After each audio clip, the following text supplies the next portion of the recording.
Greetings from Ohio. So I'm wearing a long sleeve shirt because I'm not in California. So this is what I'll have to be looking forward to for the next 3 or 4 months as winter sets in here. So yeah, the matrix of needs and safety, that's something I've been focusing on for quite a while.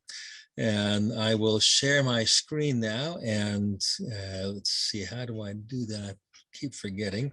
No matter how many times I use Zoom, it always seems to be new. All right, so the first slide that I have here,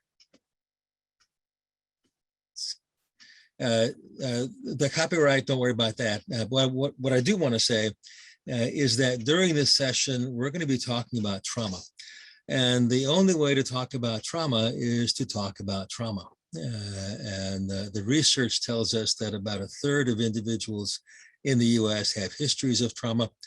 And more than that, probably twice as many people in human services, which includes many of you, have histories of trauma. So if anything that I share this morning causes something to rise up in you, take care of yourself. You know, mute your computer, take time out, and yeah, take care of yourself. Look after your own needs so that you're able to look after the needs of others. So Maslow, I've taught Maslow for probably 35 years, and it's something that just made a lot of sense to me when I first got started in human services. I had a friend in Sydney, Australia, who absolutely hated Maslow and just did not like this at all, and we got into long conversations about this. And then the more I thought about it, the more I thought, maybe he's got a point. So this is one of several theories about motivation. Maslow wrote this back in 1943. And even then, there were 2 other theories about what people needed in order to become fully human. So it actually is designed to understand motivation for behavior. Why do we do the things we do? And specifically, what helps us to grow? And the ideas that he came up with were seen by him as relative and general and interrelated and changing. And the visual model that you see in front of you actually wasn't designed by Maslow. A guy named Charles McDermott published this in 1960.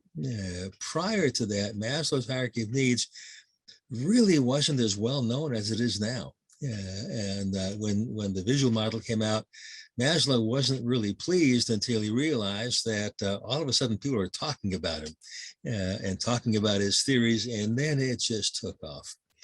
And one of the things that happened is that people started looking at this model and said, okay, so the first thing you need is food, water, shelter, and sleep. And the second thing you need is safety. And the third thing you need is a sense of belongingness or affection or love. And then a sense of self-esteem. And then that moves us to self-actualization. And Maslow, that's not what he thought. For Maslow, these needs were interrelated. And it wasn't that it was sort of a checklist kind of thing and you went up. You needed all these things all the time. So I taught Maslow, and the more I learned about trauma, the more I realized that maybe we need to find a way to rethink what it means to be human. Because as Paula shared, when Maslow wrote his article in 1943, he knew that research would be continuing. There are entire fields that didn't exist in 1943. So we just know a whole lot more about neurobiology, how our brains operate and how our sensory systems work now than we did almost 80 years ago. as I began to think about this and talk with other people, I realized that we need a new way of thinking about human needs. If you've done any research on human needs, you know that there are lots of different options that are out there. And so I looked at them, and they just didn't seem to do it, not just for me, but for the people that I supported. And the two things that really hit me was that safety has to be more central to understanding human needs than Maslow's approach did. That using that visual model, safety isn't a second need. Safety is something we need all the time, all throughout our lives. It's not just a stopping point early in our lives. We meet it and then we go on. Safety is everywhere, all the time.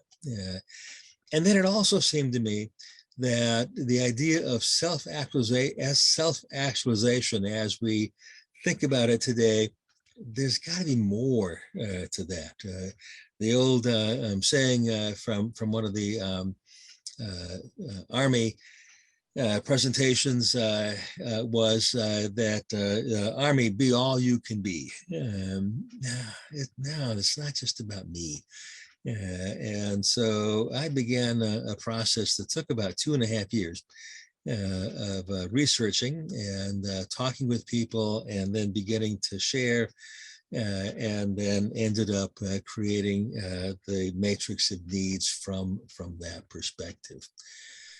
So why the word matrix? Well, when you look at a leaf, what you're looking at is an environment in which the leaf is able to develop. It's a medium, it's a structure. And in biology, there's something called the extracellular matrix. And when you look at a leaf, you are looking at the matrix that provides structure and support for each cell, and then for each leaf, and putting it all together for each tree.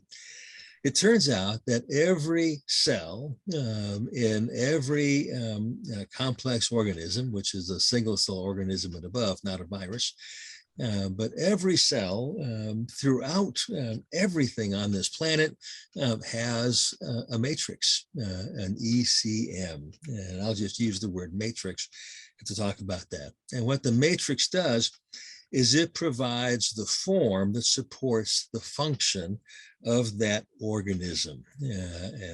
So whether it's a tree, or whether it's a horse or a dog or a human being,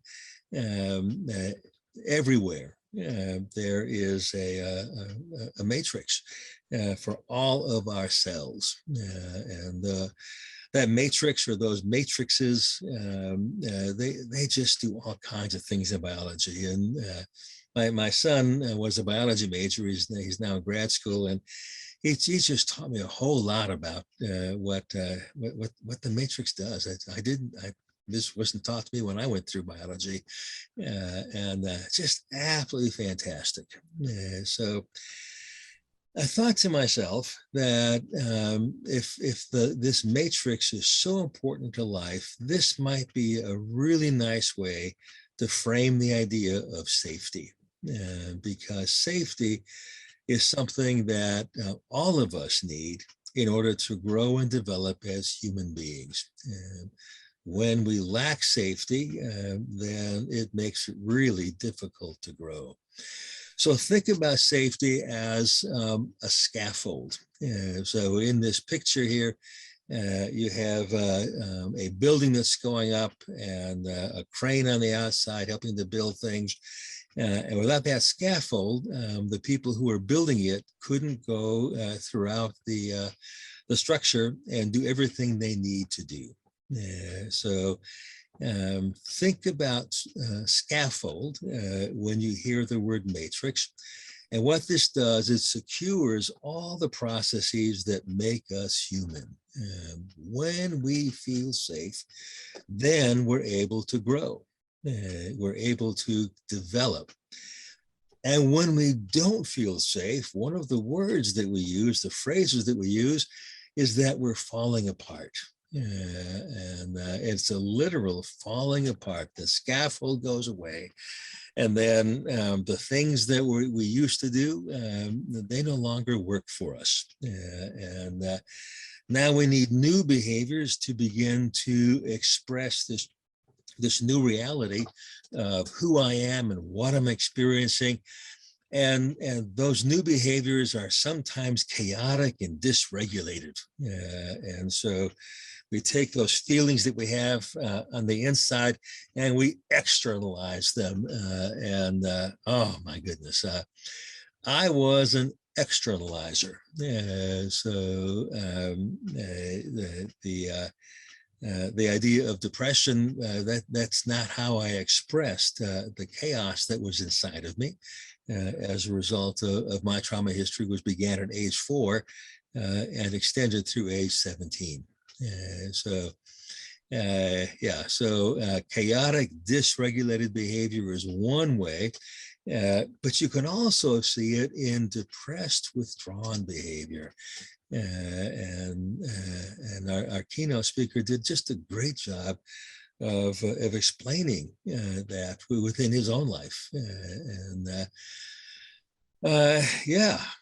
So either one of these, or sometimes both of these, can be ways in which we understand that this person doesn't have safety in their lives. One of the ways that people looking in on our behavior can express their concern for us is that they say, "Oh, look at Bob. All he wants is attention." As a behavioral consultant, one of the primary things that I hear when a person is referred to me is this person really wants attention. They're attention seekers, attention hogs. And that's what they want. I've learned that that's not what they want. But it took me a long time to understand that. And then I had to go back into my own history to really connect with that. So let me tell you a story about how this worked in my life. Now, my adoptive father, I was adopted at age 4 when my adoptive father was an American serviceman in Austria. He met my mother when I was about 4. They got married, and when I was 8 in 3rd grade, he got transferred from Germany. We lived in Germany at age 8 to Fort Sheridan, Illinois.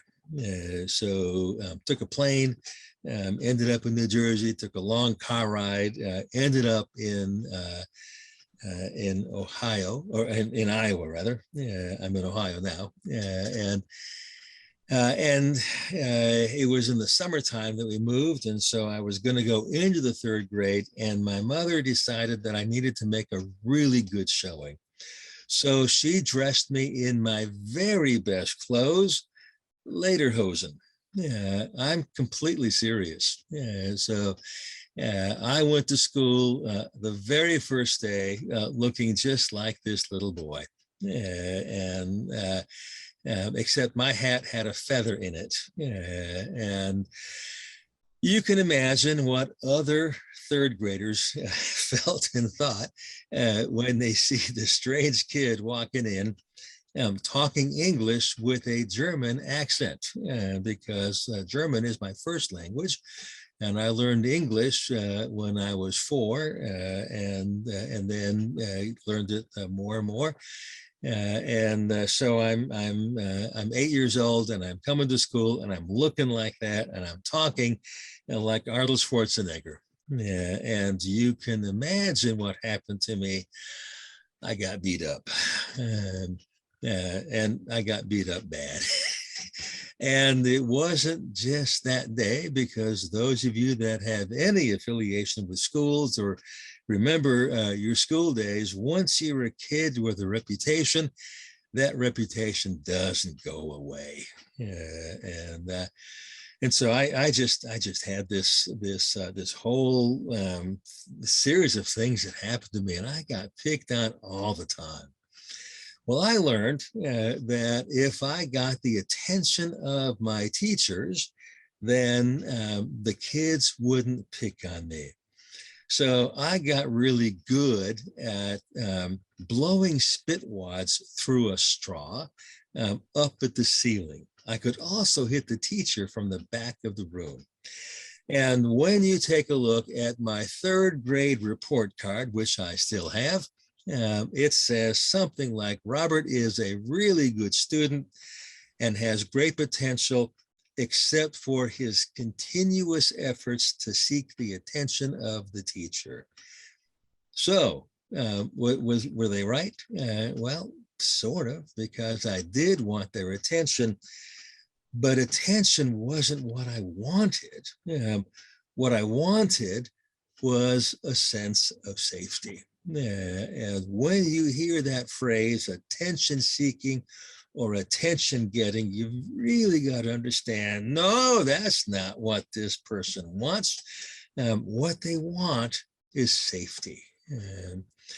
In a sense, safety is a doorway that gets you into the arena of things that you really do want. So attention will open that door. It's a myth. And if you were to Google attention getting or attention seeking, you will find dozens of pages of how to stop kids from getting attention, almost none of which address the real reasons that are here. What people need is safety. They need to know that they're safe.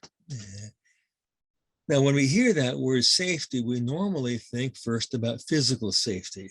And yeah, I didn't want to get beat up, but really physical safety is just part of the story, because when people need safety, they need it at all kinds of levels. They need it at a physical level, of course, but also at a social level and the psychological level. They need to know that they feel safe in their heads and their hearts and their minds. And they've got to have that sense of safety. But then they also need some other things that other researchers and authors have written about, and that is approval. They need someone to say, you're doing good, you know. They need sometimes assistance, help with something. Maybe they need acknowledgement that they exist. Maybe what they need is acceptance from their peers. And maybe what they need is affection. And when I look back on little boy Bob at 8 years old, when he's going into third grade, yeah, I needed safety at a physical level, but I also needed to have some sense of acceptance from my peers, because I vividly remember never being picked when you would choose sides for games. I was always the last kid picked. And I wasn't acknowledged. I was kind of an invisible kid and just wasn't really good at anything. I needed more. Yeah, when you see people who are attention seeking, look deeper and ask, what do they really want? And I'm pretty sure, along with safety, it'll be these things.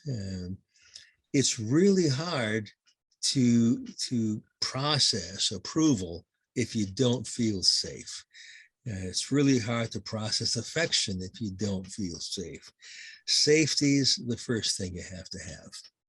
So when I said about reframing Maslow's approach to human needs, I realized that safety couldn't be its own need area. Safety needed to be seen as behind, surrounding, on the bottom, on the top of everything. So safety is everywhere.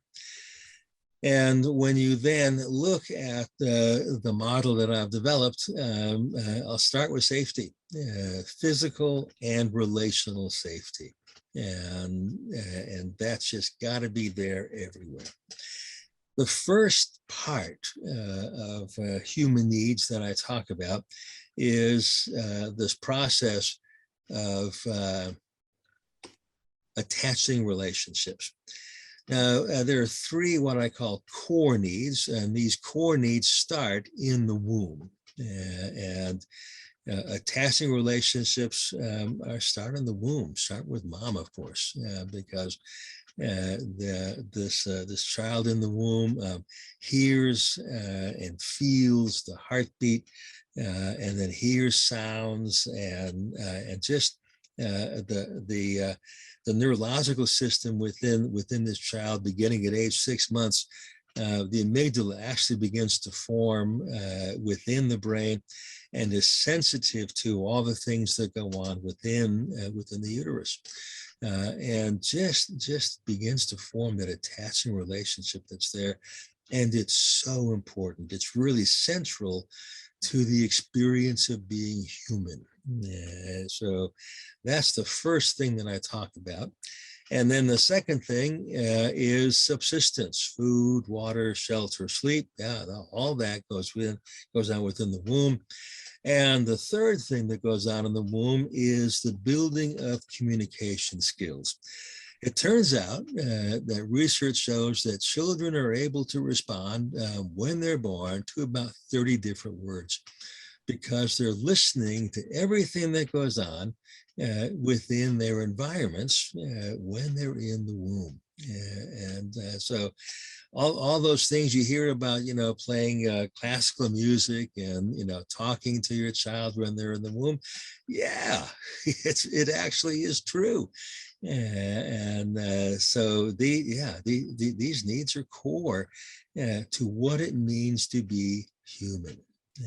And so those go on within the womb. That's when these needs start to express themselves. Then after a child is born, they continue to be needs.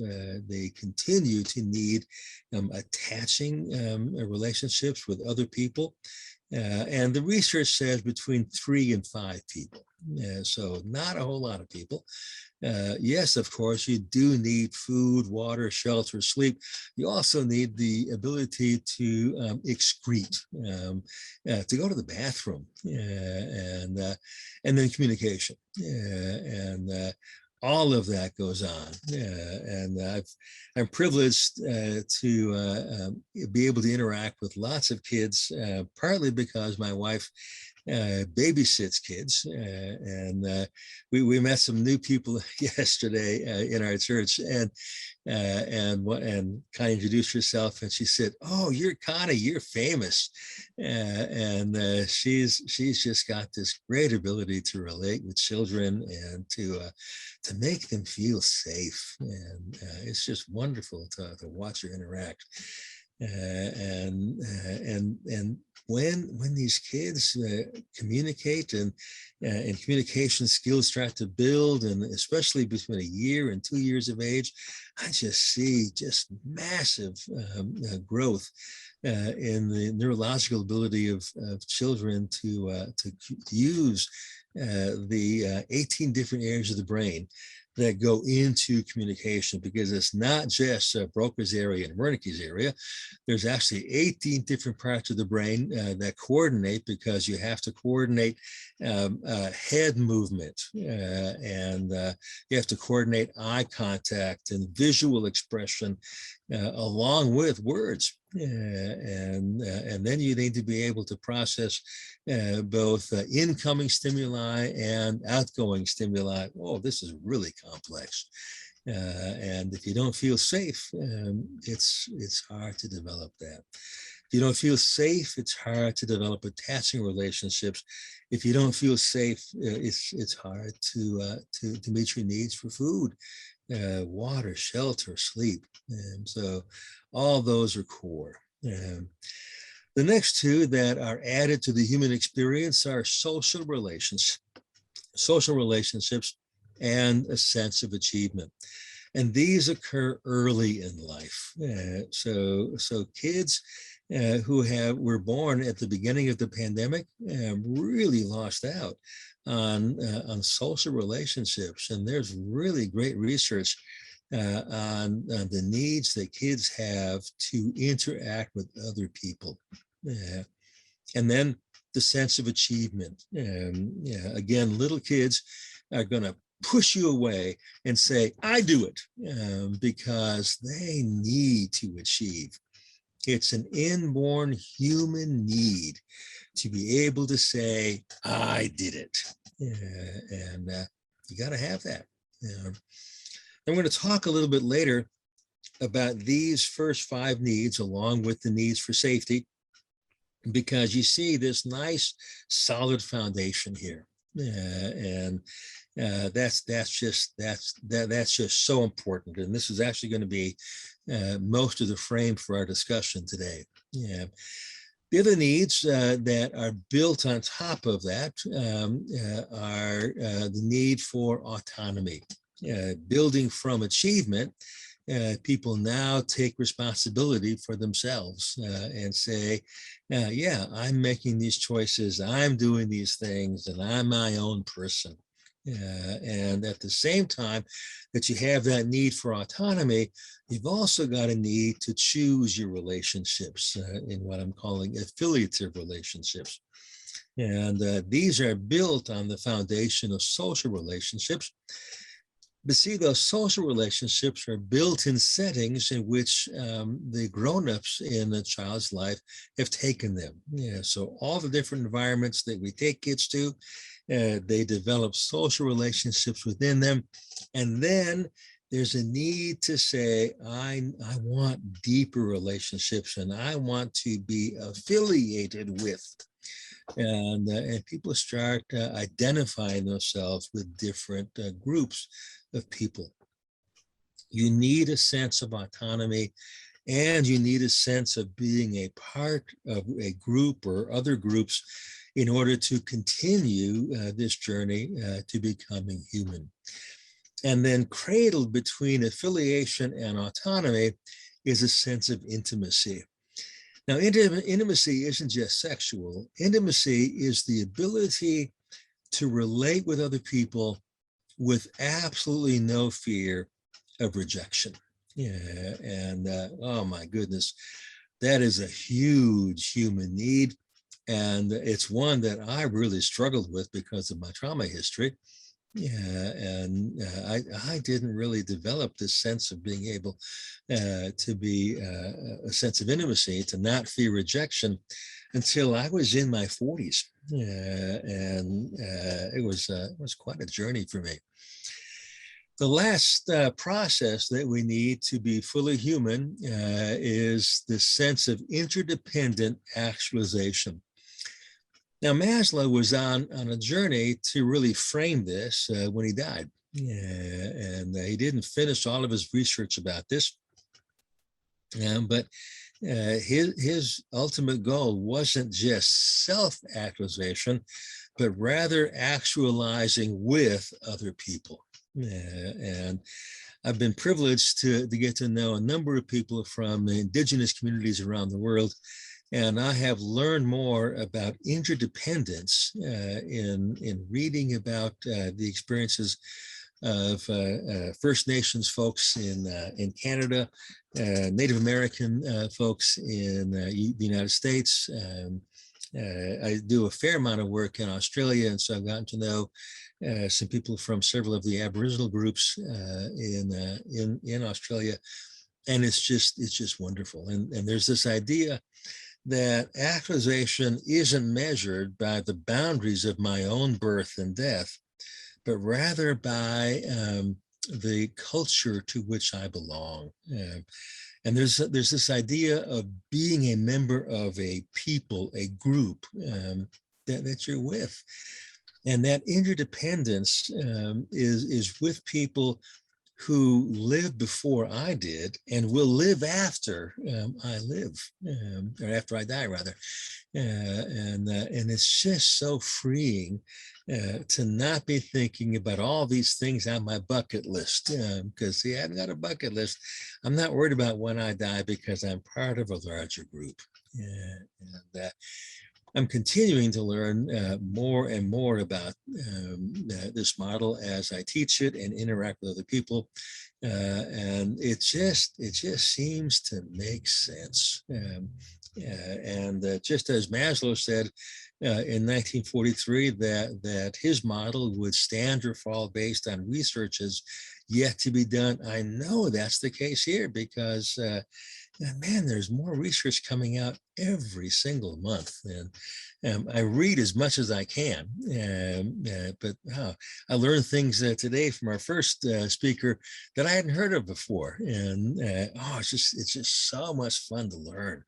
And I'm not going to stop learning ever. And I'm really looking forward to knowing more as a result of my participation today with all of you at this great conference. So let's talk about relational safety. And this is a picture taken of a gym class actually in Turkey. And when I take a look at that little girl and her excitement that she has about the opportunity to make a basket, she's not worried about making a basket because her teacher has created this setting where it's completely safe to take a risk, where it's completely safe to do your best. Oh man, I've had several teachers like that during my lifetime, and I cannot tell you how wonderful it is to be in the presence of someone who says to you, hey, it's going to be great. Do your best. And when you have that, oh man, that is just fantastic. Attention isn't necessary to gain safety when you're in a setting like this. I don't need to use attention-getting behaviors because I've already got the attention of the teacher, and the teacher understands how to give attention to everyone in their classroom at the same time. And when I teach in educational settings, I really try to focus on how can I share my attention with 5 people at the same time. It's hard work, teachers are fantastic at this. When you feel safe, you're able to ask for what you need. When you don't feel safe, it's really hard to raise your hand and say, because you're afraid of what might happen. And this teacher's created this wonderful sense of safety. Now, you ask for what you need when you're in that kind of a setting. And relational safety empowers risk-taking. She doesn't know if she's going to make a basket or not, and it's all right. You take that risk because it's through taking risks that we grow and develop and become more mature. And when people are able to create environments that feel safe, at all the levels of safety that we need, then we're able to fully develop as human beings. I am a behavioral consultant. I do a fair amount of work with people and design behavior support plans based on assessments. And Edward Carr is one of my heroes. And what he says is our focus is not on problem behaviors and certainly not on problem people, but rather on problem contexts. That it's the environments in which people live, learn, work, and play that are the sources for cues within those environments on how they should behave. Problematic behaviors arise in and are reinforced by problematic environments. So as a behavioral consultant, I don't use consequences. I rarely use token economies or structured reinforcers. What I do is I go in and I ask what environmental cues reinforce the behaviors that I want to see, and what environmental cues reinforce the behaviors I don't want to see. Because it happens all the time. So here's a story. I was called into a school to do an assessment with a child who ran out of the classroom and ran into the hallway and was causing all kinds of difficulties and engaged in this behavior on average of 9 hours a week, 540 minutes a week. I asked the question, is that a lot? And people usually say, yes. Oh my goodness, that's a lot. Now, in most schools, you have about 30 hours a week of instructional time, 6 hours a day, 5 days a week. So for 21 hours, this particular child is staying in the room, and for 9 hours, they're not staying in the room. And the focus that I have isn't on those 9 hours, it's on the 21 hours. What's keeping this child in the room 21 hours? Because see, they're getting a nice solid C. So why? What is keeping this child within the room? What environmental reinforcers can I use from those 21 hours and then bring them over to the other settings in those 9 hours? What can I do?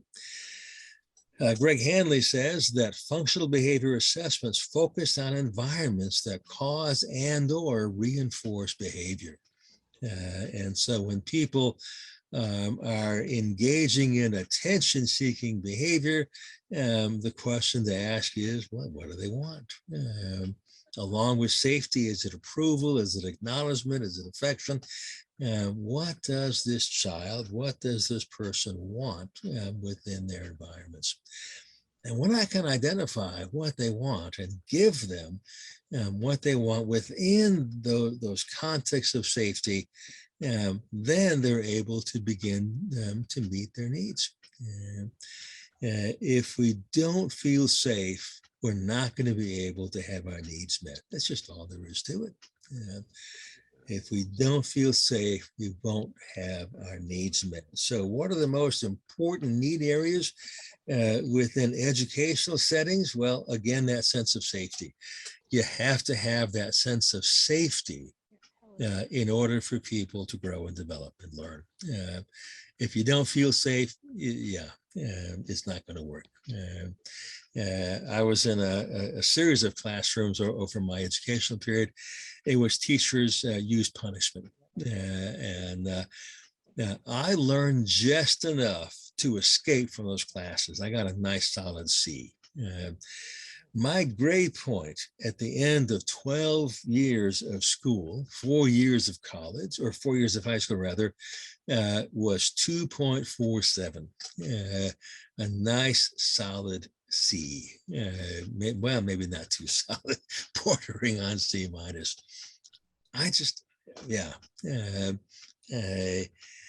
I had several teachers that helped me to feel safe, but I had a bunch of teachers that in his classrooms I didn't feel safe. And so I did just enough to get out. That's what happened. In order for me to overcome the woundedness that was present within my life, I needed to have a sense of safety. And to be honest, I didn't get that sense of safety till grad school. And by then, I'd been through therapy and was beginning the journey of recovery. and felt much safer then. But yeah, the idea that I could be somebody didn't take until quite late in life. So here's what I wish I had been able to experience when I was a kid. And that is, I wish I had better attaching relationships. I grew up in an alcoholic, abusive household. And there were days that my mom and dad were just fantastic parents. And there were days when they were not fantastic parents. And there were days when they were very abusive parents. And as a kid, I never knew which was which. And so, I didn't have that solid foundation to rely on. I wish I'd had better, stronger attaching relationships. Now, in school systems, you only get 6 hours a day. And so this has to extend beyond schools into the community. And I know that you guys in Calaveras County are really doing this. You're looking at not just a school system, but at the system-wide needs and a wraparound program for what each child there needs. Well, you got to start with attaching relationships. Kids have to have heroes. Kids have to have people they can count on, at least one. But preferably 2 or 3. And then along with that, kids need to have food, water, shelter, sleep. And without those, it's going to be difficult. A child I consulted with in a school system fell asleep all the time. And I was called in to do a consultation.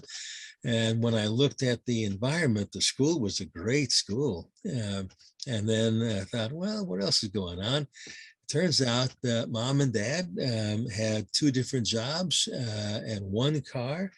And when mom got off from work, dad woke the kids up, drove to pick mom up because there was no public transportation available. And then came back home, and this kid never got a full night's sleep, and ended up in timeout. And so my behavior support plan was to take the door off, put a heavy curtain and a bed in there, and bring him in, give him some breakfast, and say, well, go to sleep until you're ready to get up. And the staff said, what's he going to learn? I mean, and my question was, well, what's he learning now? I mean, he's in this room anyway. Help him to sleep. Turns out that the short-term answer was he needed about 45 minutes of sleep. And then he got to go through his day. And the long-term answer was to find a babysitter so that dad didn't have to wake mom up. And then the kid did fantastic. So you have to look at those contexts in which the person is living, learning, working, and playing. And then communication. Kids need to have really good communication skills. Different disabilities will affect communication in different ways. You know that if you work with people who are autistic, one of the hallmarks of autism is challenges in communication. If you work with people with fetal alcohol syndrome, that fetal alcohol syndrome disrupts the formation of the neurological connectors between those 18 different areas of the brain that empower communication. I love working with speech pathologists because communication isn't just about words, it's about all the different ways in which we communicate. This is fantastic. And then building social relationships, structuring opportunities within the life of that child to build relationships with other kids. You have to have that. And being able to build that sense of achievement where a child can say, I did it about at least one thing. And when you're able to build this foundation, everything else follows.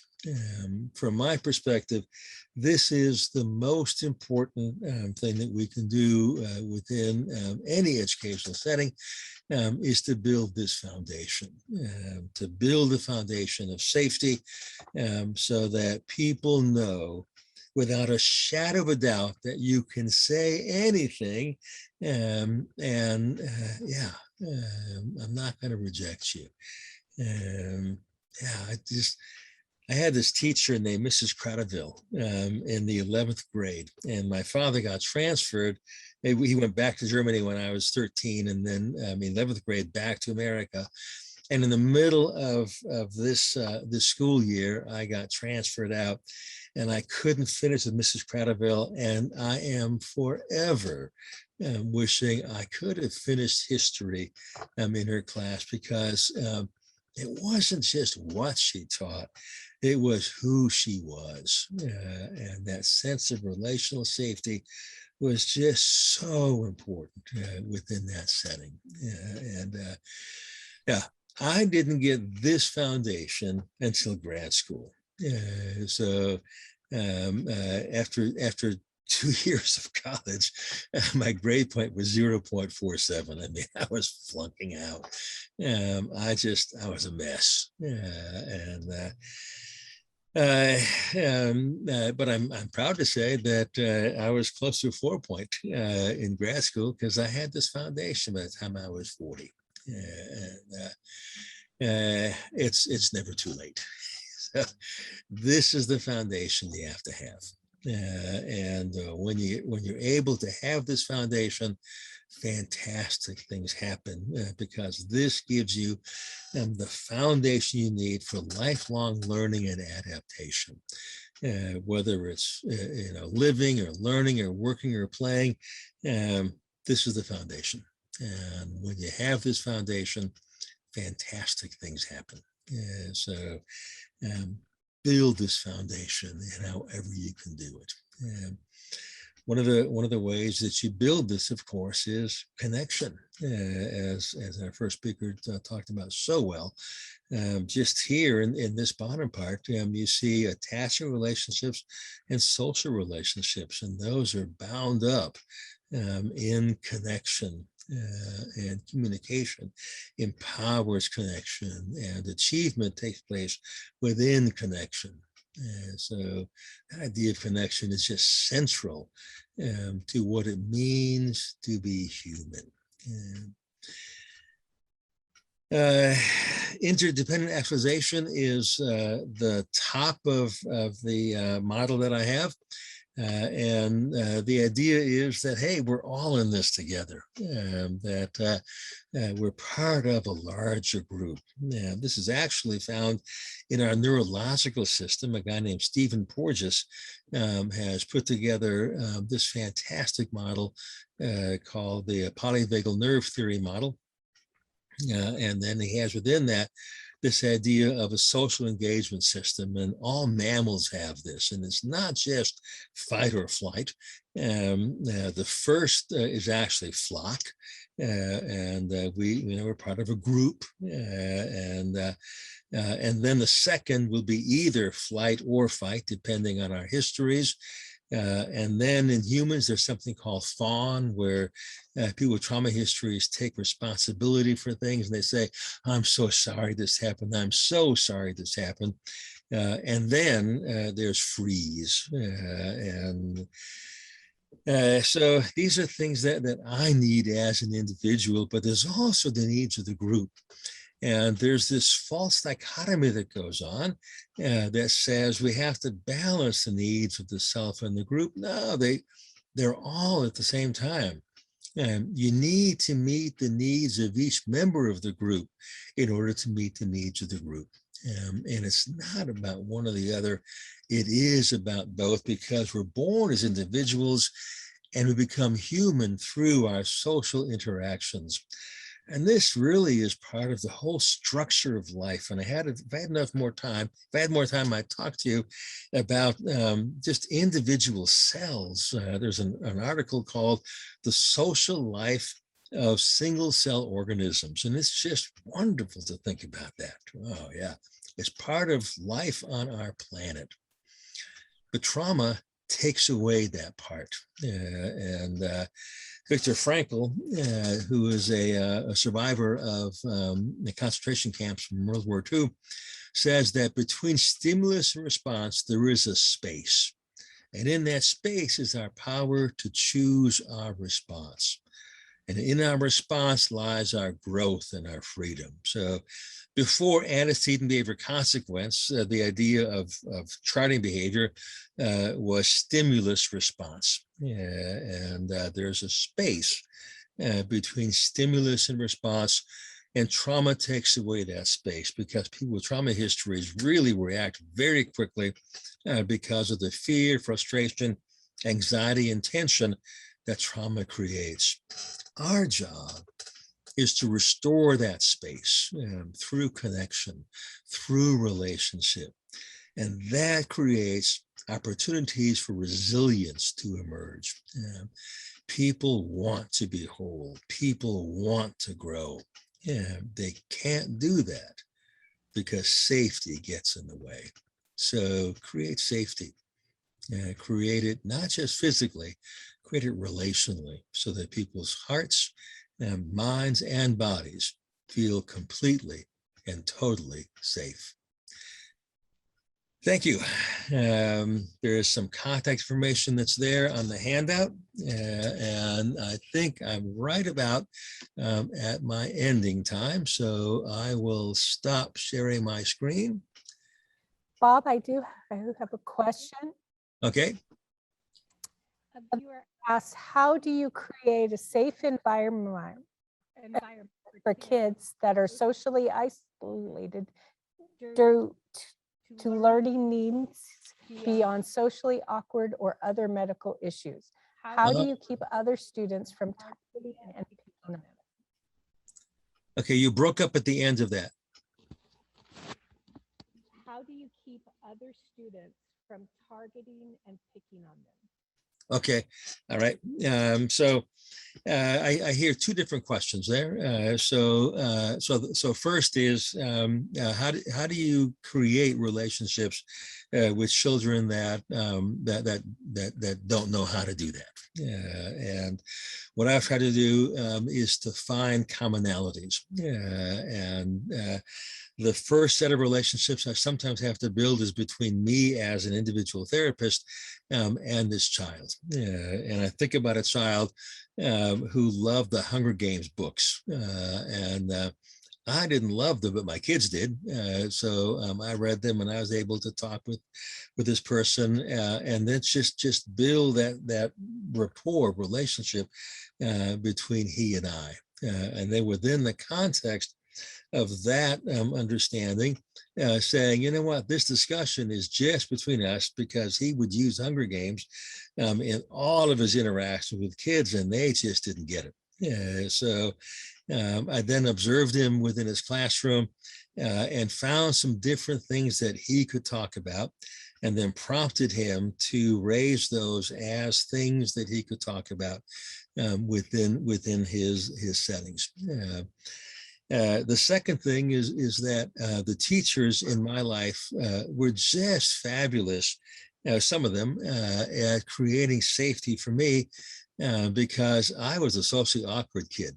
And so I got to be the teacher's helper sometimes. And I remember in the 7th grade, I was the teacher's helper in biology.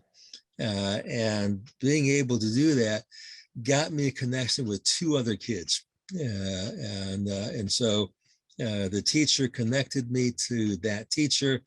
I was a male at the time, and then used that relationship to connect me with 2 other kids. And it was a slow process.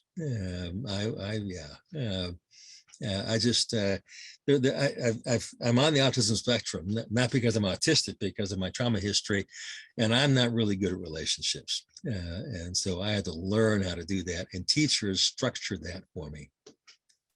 Thank you for that. Also, before we say goodbye, we have one more question and lots of thank yous. What do you, or did you use in place of a token economy system, etc.? Okay, so reinforcers happen naturally when people's environments are structured in such a way that the environment gives them what they naturally need. So with this child that ran out of the classroom, what I did was to identify those things that occurred within the classes that kept him there for 21 hours and then replanted them in the other environments. So one example was that a teacher would draw silly faces on the chalkboard or on the whiteboard every so often, and you never knew when the silly face was coming. And an intermittent reinforcement system is the most powerful reinforcement system. And so I just say to the teachers, draw silly faces every so often. And just little things like that. When you reframe the environment, I don't need a token economy because the kid wants to be there. I hope that answers the question. Yes, thank you. And Sure. our final question, how would you explain equity versus equality? And this will be our final question before we say thank you and goodbye. Oh, okay. So there's this great cartoon that actually talks about that. So these kids who are trying to peer over a fence at a baseball game, so the sense of equity was building platforms so that kids could stand and look over the fence and then see outside. Equality was taking the fence away totally, just completely rearranging the environment so that kids were able to completely access the environment from the framework of their own bodies. And it's taking away barriers like that produces equality as opposed to equity. Thank you so much for this amazing information. It was great. And you left your information so people, if they have further questions, they can get a hold of you. And so we want to thank you for your time. It was inspiring and educational all at the same time, and being so vulnerable to share your story with us. Also, for those out there, please make sure that you do your post survey. And we hope you have a great day throughout the day listening to some amazing information so we can all build up our students and our children and our community in Calaveras. Have a great day. Thank you, Mr. Bowen. Thank you.